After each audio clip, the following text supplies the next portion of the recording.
இன்றைக்கு உங்க குடும்பத்துல பார்க்கும்போது ஏதோ ஒரு சுமை இருக்கிறது என்று ஆவியானவர் சொல்லுகிறார். உங்களுடைய கழுத்துல ஏதோ ஒரு நுகம் இருக்கிறது என்று சொல்லுகிறார். இந்த ரெண்டு காரியம் உங்க வாழ்க்கையில இருக்கிறதுனால தான் கர்த்தரால உங்க குடும்பத்துல சில காரியத்தை செய்ய முடியாதபடி காணப்பட்டு கொண்டிருக்கிறீங்க.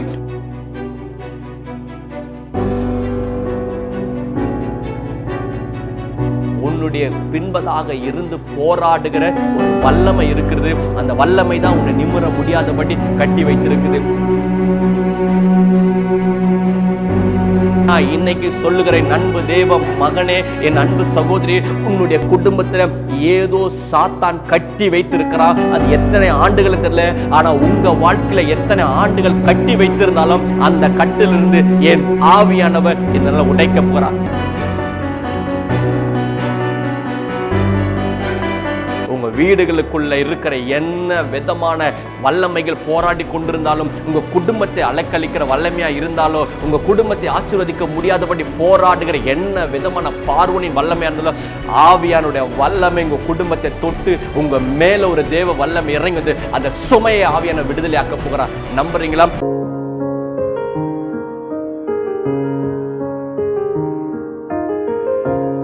இயேசு கிறிஸ்துவின் இனிதான நாமத்தில் இந்த புதிய மாத வாக்குத்தத்த தேவ செய்தியின் மூலமாக உங்களை சந்திக்க வந்திருப்பது நான் மிக்க மகிழ்ச்சி அடைகிறேன். ஒரு 3 மாதத்தை முடித்து இந்த 4வது மாதத்திலே காணப்படும்படியாக கர்த்தர் நமக்கு கிருபை பாராட்டியிருக்கிறார். நீங்கள் எல்லாரும் கர்த்தருக்குள்ள சந்தோஷமா இருப்பில் என்று நான் கர்த்தருக்குள்ள விசுவாசிக்கிறேன். நிச்சயமாகவே உங்களுக்காக, உங்க குடும்பத்துக்காக நம்முடைய ஊழியத்தில் தினந்தோறும் ஜெபித்து கொண்டு வருகிறோம். ஆனால் என்ன விதமான கலக்கத்தோடு போராட்டத்தோடு இருந்தாலும் நீங்கள் சோர்ந்து போகாதீங்க. ஆண்டவர் உங்களுக்கு அற்புதம் செய்ய ஆயத்தமா இருக்கிறார். ஏன் என்னுடைய வாழ்க்கையில் அற்புதம் நடைபெற மாட்டேங்குது என்று ஒருவேளை நீங்க கேள்வியோடு இருக்கீங்களே, நான் கடவுள் சொல்ற எல்லா காரியத்தையும் செய்யறேன் பிரதர், ஆலயத்துக்கு போகிற மற்ற ஊழியர்கள் சொல்ற செய்கிறேன், ஆனா எனக்கு மாத்திரம் அற்புதம் நடைபெற மாட்டேங்குது என்று ஒரு கேள்வியோடு இருக்கீங்களே, ஏன் உங்களுக்கு அற்புதம் நடைபெற மாட்டேங்குதுன்னா, உங்களுக்கு இந்த வாக்குத்தத்தம் வாங்கும்போது இருக்கிற விசுவாசம், அந்த விசுவாசம் நீண்ட நாட்களா இல்லாதனாலதான் அந்த அவ்விசுவாசம் உங்க வாழ்க்கையில ஆசீர்வாதத்தை கொண்டு வராம இருக்கிறது. இன்றைக்கு அநேக மக்களை நான் ஜெபிக்க செல்லும் பொழுது அவங்க இடத்துல கேட்கிற கேள்விகள், இந்த வாக்குத்தத்தத்துக்காக நீங்கள் எவ்வளவு நேரம் ஜெபிக்கிறீங்க? இந்த வாக்குத்தத்தம் என்பது ஏதோ வாங்கினதுனால நமக்கு கிடைக்காது. அந்த வாக்குத்தத்தத்தை வைத்து ஜெபிக்கும் பொழுதுதான் நமக்கு ஒரு அற்புதம் நடக்கும். நீங்க உங்க கிட்ட ஆண்டவர் கொடுக்கிற வாக்குத்தத்தத்தை எவ்வளவு நேரம் நீங்கள் ஜெபிக்கிறீங்க யோசித்து பாருங்க.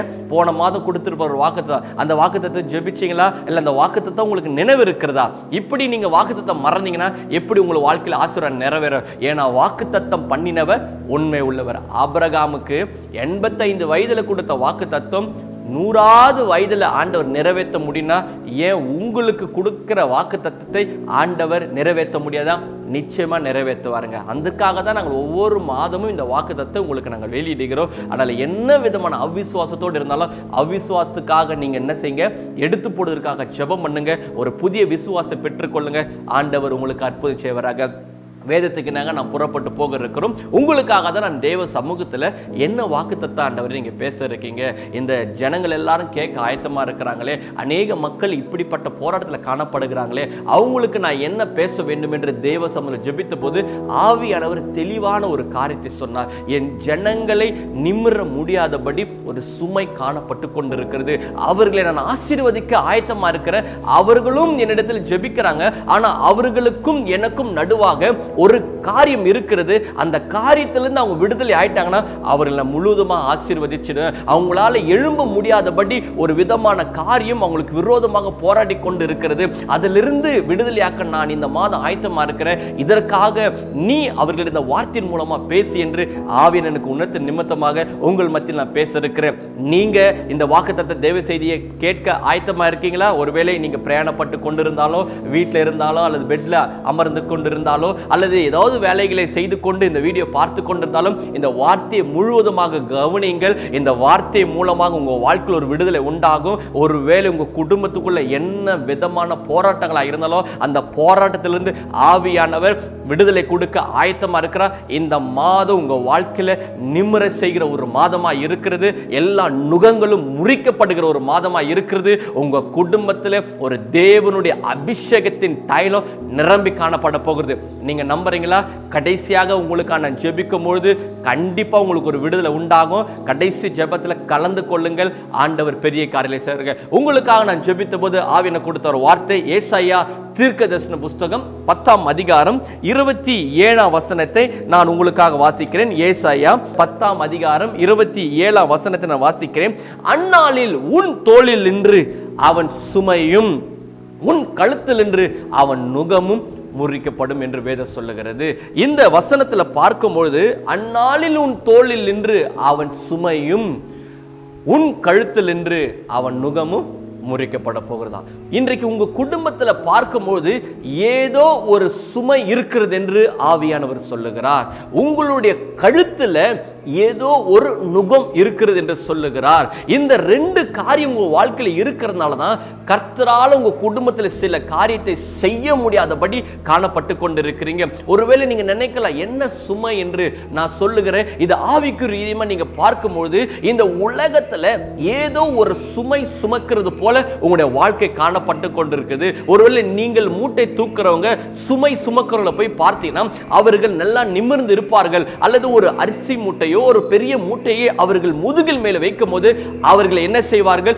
குனிந்து நடக்க வேண்டிய ஒரு நிலைமைக்குள்ளாக காணப்படுவார்கள். அந்த சுமை இறக்குற வரையிலும் அவங்க குனிந்து கொண்டுதான் போவார்கள். நீங்க நிறைய வேலை செய்யற இடத்துல பார்த்தீங்கன்னா மார்க்கெட்டுக்கு போகும்போது மற்ற இடங்களுக்கு போகும்போது சுமை சுமக்கலை பார்க்க முடியும். அவங்க குனிந்து காணப்படுவார்கள்.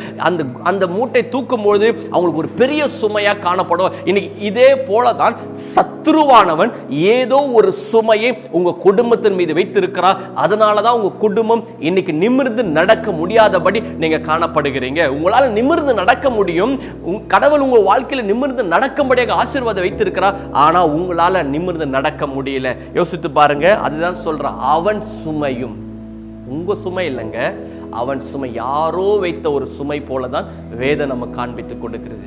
அப்போ உங்க குடும்பத்தில் நீங்க நினைக்கிறீங்க வருமானம் என்ற ஏதோ ஒரு சுமை காணப்பட்டு கொண்டிருக்கலாம், தரித்திரம் என்ற ஒரு சுமை காணப்பட்டு கொண்டிருக்கலாம், வியாதி என்ற ஒரு சுமை காணப்படுகலாம், பிள்ளைகள் பெற்றோருக்குள்ள பலவிதமான சமாதான அற்ற காரியங்கள் காணப்பட்டு கொண்டிருக்கலாம். இதெல்லாம் நார்மலா நடக்கிற காரியம் தானே பிரதர் நீ நினைக்கலாம்.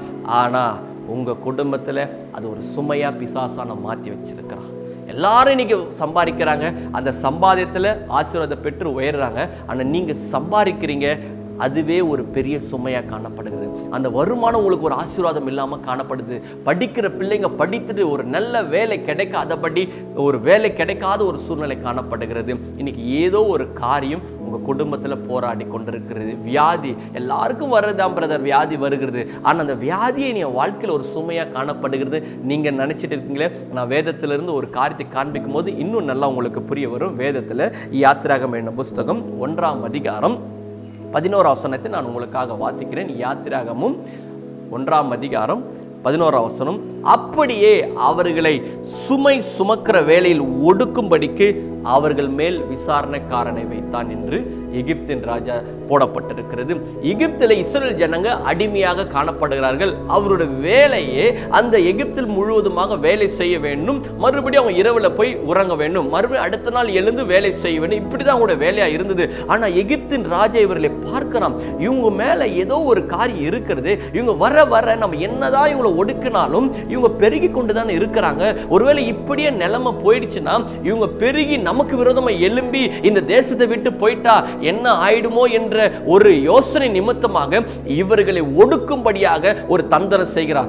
1ஆம் அதிகாரம் 10ஆம் வசனம் பார்க்கும்போது இவர்களை ஒடுக்கும்படி ஒரு உபாயம் பண்றான் என்று வேதத்தில் போடப்பட்டிருக்கு. என்னன்னா இவங்களுக்கு கொடுக்கிற வேலையிலே தந்திரமா அந்த வேலையை அதிகரிச்சுட்டா இவங்க மற்ற காரியத்தை யோசிக்க மாட்டாங்க.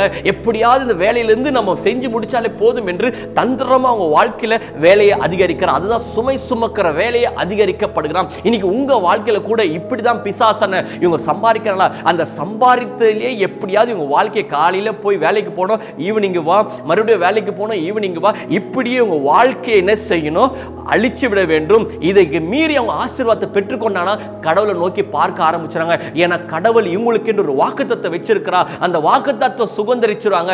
ஏன்னா இவங்க மேல இருக்கிற அந்த வாக்குத்தத்தம் இவங்களை இந்த நாள் வரையில் நடத்தி வருது என்பது அவங்களுக்கே தெரியாதபடி இவங்க உணர்ந்திருக்கிறாங்க. இவங்க இப்படியே கடவுளை தேடிக்கொண்டு இருந்தாங்கன்னா இவங்க எனக்கு விரோதமா எழும்ப ஆரம்பிச்சோன்னு சத்துருவானுக்கு நன்கு தெரிஞ்சனாலதான் உங்களுக்கு விரோதமாக ஒரு சுமை வைக்கிறா, வருமான காரியத்தில் ஒரு தடையை வைக்கிறா, சுகத்தில் ஒரு தடையை கொண்டு வருகிறா, பிள்ளைகள் மத்தியில் ஒரு தடையை கொண்டு வருகிறா. ஒருவேளை ஊழியம் செய்து கொண்டிருக்கிற நண்பு ஊழியர்களே, நீங்க நல்ல ஆண்டவருக்காக எழும்பி பிரகாசிக்க வேண்டிய நபரா இருக்கிறீங்க. ஆனா உங்க வாழ்க்கையில சுற்றி நடக்கிற காரியத்தை பார்க்கும்போது ஒரு சுமையா இருக்கிறது பிரதர். விசுவாசிங்க மத்தியில் ஒரு சுமையா இருக்கிறது, நான் ஊழியம் செய்கிற இடத்துல ஒரு சுமையா இருக்குது, எனக்கு விரோதமாக பிசாசன பல விதமான போராட்டங்களை கொண்டு வர என்று நீங்க கலங்கி கொண்டிருக்கல. அது ஒரு சுமை. அந்த சுமை உங்களால முடியாது, ஆண்டவரால மாத்திரம்தான் மாற்ற முடியும். இன்னைக்கு உங்க வாழ்க்கையில கூட ஏதோ ஒரு சுமையினால நீங்க பாதிக்கப்பட்டு கொண்டிருக்கீங்க. அந்த சுமையிலிருந்து ஆண்டவர் விடுதலையாக்க தான் இந்த வாக்குத்தத்தம் மூலம் உங்களோட பேசியிருக்கிறார்.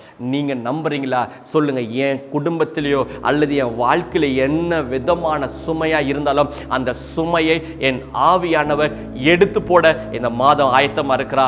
நான் விசுவாசிக்கிறேன்னு சொல்லும் போது உங்க வீடுகளுக்குள்ள இருக்கிற என்ன விதமான வல்லமைகள் போராடி கொண்டிருந்தாலும், உங்க குடும்பத்தை அலக்களிக்கிற வல்லமையா இருந்தாலும், உங்க குடும்பத்தை ஆசீர்வதிக்க முடியாதபடி போராடுகிற என்ன விதமான பார்வனின் வல்லமையா இருந்தாலும், ஆவியானுடைய வல்லமை உங்க குடும்பத்தை தொட்டு உங்க மேல ஒரு தேவ வல்லமை இறங்கி வந்து அந்த சுமையை ஆவியான விடுதலையாக்க போகிறார். நம்புறீங்களா? இரண்டாவது காரியம், உங்கள் கழுத்தில் நின்று அவன் நுகமும். முதலாவது உங்க குடும்பம் ஆசீர்வதிக்கப்படாதபடி ஒரு சுமை காணப்படுகிறது. இரண்டாவது, நீங்க மேலே எழும்ப விடாதபடி ஒரு நுகம் காணப்படுகிறது என்று வசனம் சொல்லுங்க. உங்க கழுத்தில் என்று. நான் அநேக இடத்துல ஊழியங்களுக்கு போகும்போது சில நபர்கள் வந்து, பிரதர் என் வாழ்க்கையில் ஒரு விதமான போராட்டமா இருக்கிறது.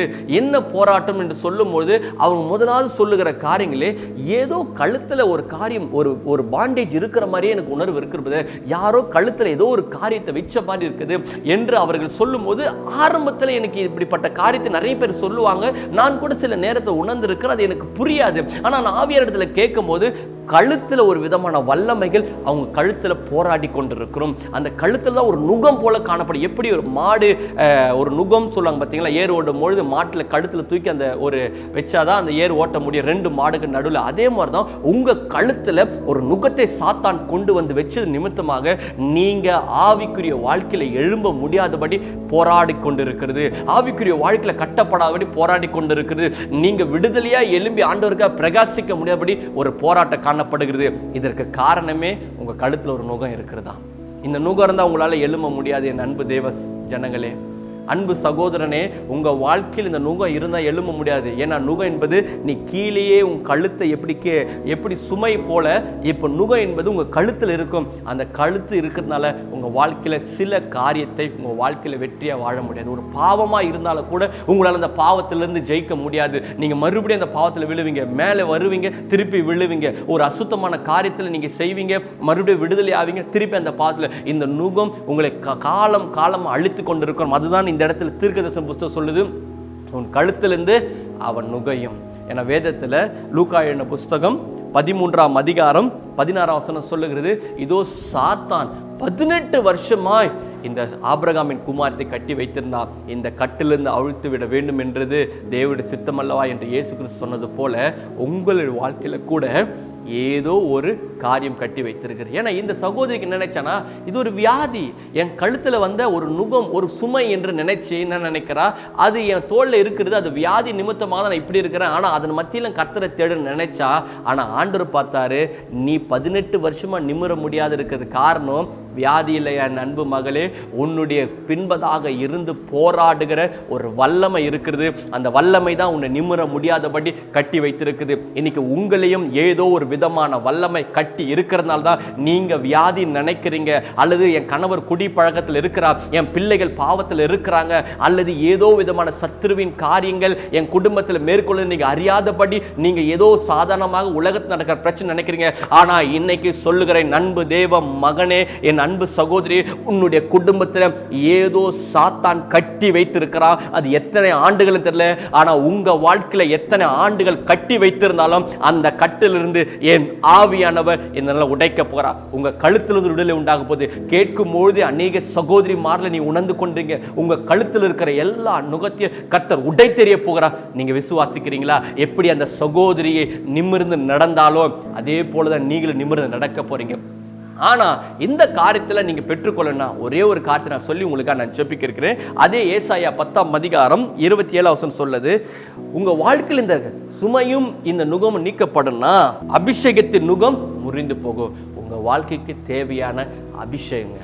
என்ன கிறிஸ்துவனா இருப்பதுல பிசாசு பயப்பட மாட்டான், வேதத்தை வாசன பிசாசு பயப்பட மாட்டான். உங்க மேல ஒரு விடுதலின் அபிஷேகம் இருந்தா பிசாசு உங்களை கண்டு பயப்படுவான். ஏன்னா இன்னைக்கு இந்த விடுதலை ஊழியத்தின் பாதையில் செய்யும் போது நான் நிறைய இடத்துல கேட்பேன், ஆண்டவர் எப்படி ஆண்டவரே இப்படிப்பட்ட வல்லமைகள்லாம் போய் ஜெபிக்கும் பொழுது விடுதலையாகன்னு கேட்கும் போது, உன்னால இல்ல மகனே, உன் மேல ஒரு விடுதலின் அபிஷேகம் இருக்கிறது, அதை கண்டுதான் பிசாசனை பயப்படுகிறா.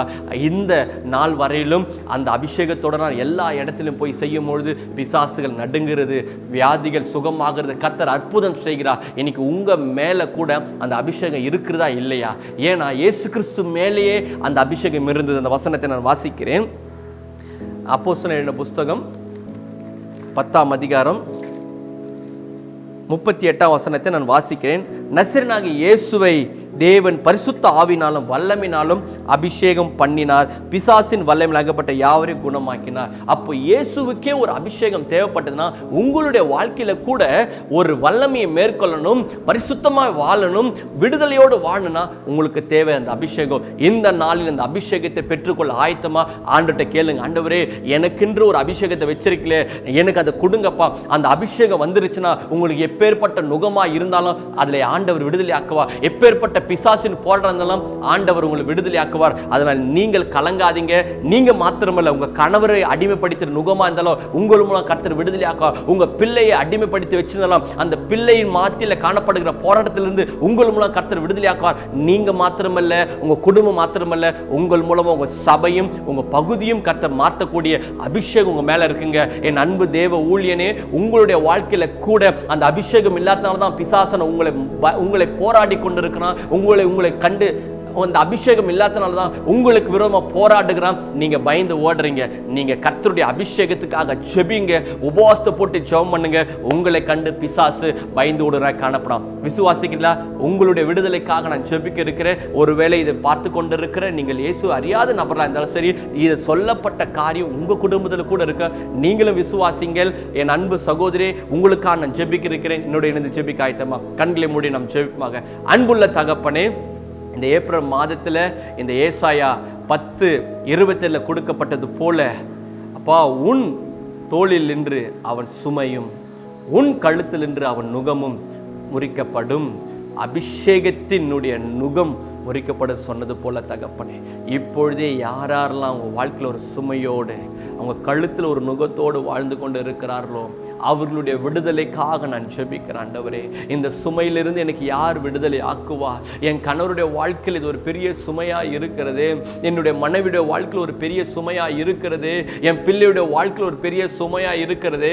நாங்கள் எல்லாம் இந்த தேசத்தில் நல்லா வாழணும் என்று நாங்கள் கர்த்தரை நம்பி வந்தோம். ஆனால் ஒரு பெரிய சுமையோடு நாங்கள் வாழ்க்கையை வாழ்ந்து கொண்டு இருக்கிறோமே, இது எங்க வாழ்க்கையில் ஒரு ஒவ்வொரு வருடங்களாக அழுத்தக்கூடிய ஒரு போராட்டமாக இருக்கிறதே. என் குடும்பம் பெருக வேண்டும் என்று நினைக்கிறேன், ஆனால் வர வர என் வாழ்க்கையில் ஒரு ஒடுக்கப்பட்ட அனுபவத்தோடு வாழ்ந்து கொண்டிருக்கிறேன் என்று ஜெபித்து கொண்டிருக்கிற யாரா இருந்தாலும், இப்பொழுது அந்த குடும்பத்தில் காணப்படுகிற என்ன விதமான சுமையா இருந்தாலும் என் ஆவியானவர் விடுதலையாக்கும் நாங்கள் ஜெபிக்கிறோம்.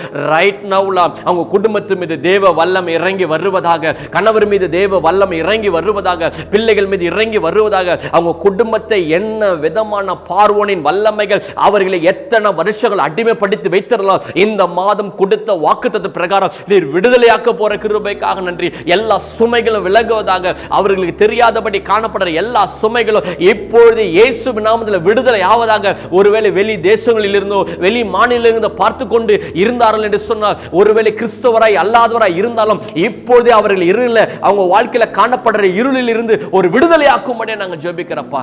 ரெண்டாவது, அவங்க கழுத்தில் இருக்கிற நுகம் முறிக்கப்படட்டும். ஆவிக்குரிய வாழ்க்கையில் எழும்பும் பொழுதுலாம் போராட்டம், ஜெபிக்கும் பொழுதுலாம் போராட்டம், ஊழியம் செய்யும் போதெல்லாம் போராட்டம், கர்த்தருக்காக நிற்கும் போதெல்லாம் போராட்டமோடு வாழ்ந்து கொண்டிருக்கிற நண்பு சகோதர சகோதரிக்கு அவங்க கழுத்தில் இருந்து போராடுகிற வல்லமைகள் விடுதலை ஆவதாக. அவங்க கழுத்தில் என்ன விதமான கட்டி வைத்திருக்கிற பலவானின் வல்லமைகள் விடுதலை ஆகும்படியே நாங்கள் ஜெபிக்கிறப்பா. உங்களுடைய வல்லமை அவங்க சரித்திரம் இறங்கி வருவதாக, ரைட் நவுல இறங்கி வருவதாக. அந்த ஹாலில் தேவ வல்லமை இறங்கி வந்து அவர்களை பரிபூர்ணமாக விடுதலை ஆக்கின கிருபைக்காக கிருபைக்காக நன்றி அப்பா. இவங்க வாழ்க்கையில் ஏதோ இந்த நாள் மாத்திரமல்லாண்டே ஒவ்வொரு நாளும் வெற்றியோடு வாழணுன்னா ஒரு அபிஷேகம் தேவை ஆண்டவரே. அந்த அபிஷேகத்தை அவங்க மேலே நான் வைக்கிறேன்ப்பா. எல்லா சிறு பிள்ளைகளிலிருந்து பெரியவரே அந்த அபிஷேகத்தின் தைலம் அவர்களை விடுதலையாக்க போகிற கிருபைக்காக நன்றி ஆண்டவரே. இந்த ஜெபத்தின் மூலமாக அவர்கள் அற்புதத்தை பெற்றுக்கொண்ட கிருபைக்காக நன்றி. இயேசுவின் மூலம் கேட்கிறோம் எங்கள் நல்ல தகப்பனே. ஆமென் ஆமென். அன்பு தேவ ஜனங்களே, நிச்சயமாகவே ஆண்டவர் உங்களுக்கென்று ஒரு அபிஷேகத்தை வைத்திருக்கிறார். நீங்கள் பெற்றுக்கொண்டிருக்கீங்க. அந்த அபிஷேகத்தை வைத்து நீங்கள் ஜெபித்து பாருங்க. இந்த மாதத்திலே ஒரு அற்புதத்தை நீங்கள் பார்க்க போறீங்க. மீதம் இருக்கிற எல்லா மாதமும் உங்கள் வாழ்க்கையில் ஒரு வெற்றியோடு இருக்க போறீங்க. நம்புறீங்களா? தொடர்ந்து உங்களுக்காக நான் ஜெபிக்கிறேன். ஒருவேளை இந்த செய்தியின் மூலமாக நான் தேவ ஆசீர்வாதத்தை பெற்றுக்கொண்டீங்கன்னா எங்களுக்கு எழுதுங்கள், அல்லது கீழே கொடுக்கப்பட்ட தொலைபேசி எண்ணை தொடர்பு கொள்ளுங்கள். அது வாட்ஸ்அப்லேயே நீங்கள் அனுப்புங்க. உங்களோட இருந்து நான் தேவனை மையப்பட ஆயத்தமாக இருக்கிறேன். ஒருவேளை இன்னும் நான் விடுதலை பெற்றுக்கொள்ள வேண்டும், இன்னும் இந்த அபிஷேகத்தில் நான் எழும்ப வேண்டும் என்று நினைக்கிறீங்களா? கீழே கொடுக்கப்பட்ட ஊழியத்தினுடைய அட்ரஸை குறித்து கொண்டு நீங்கள் சென்னை சுற்று வட்டார பகுதியில் இருப்பீர்கள் என்று சொன்னால் நீங்கள் நம்முடைய விடுதலை ஸ்தலத்திற்கு வாங்கள். அநேக பேர் வந்து விடுதலையும் அற்புதத்தையும் பெற்று செல்கிறார்கள். உங்களுக்காக நம்முடைய ஊழியத்திலும் நானும் உங்களுக்காக ஜெபிக்க ஆயத்தமாக இருக்கிறேன். ஒருவேளை எனக்காக நீங்கள் ஜெபம் பண்ணுங்க சொன்னால் நீங்கள் கொடுக்கப்பட்ட நம்பரை முன்பராக தொடர்பு கொண்டு நீங்கள் அப்பாயின்மெண்ட் வாங்கினீங்கன்னா உங்களுக்காக நான் ஜெபிக்க ஆயத்தமாக இருக்கிறேன். விசுவாசிங்கள், சோர்ந்து போகாதீங்க. கர்த்தர் உங்களை கொண்டு பெரிய காரியங்களை செய்வார். நீங்களும் உங்கள் குடும்பமும் தேசத்துக்கு ஆசீர்வாதம் மாறும். கர்த்தர் தாமே உங்களையும் குடும்பத்தையும் ஆசீர்வதிப்பாராக. ஆமென் ஆமென்.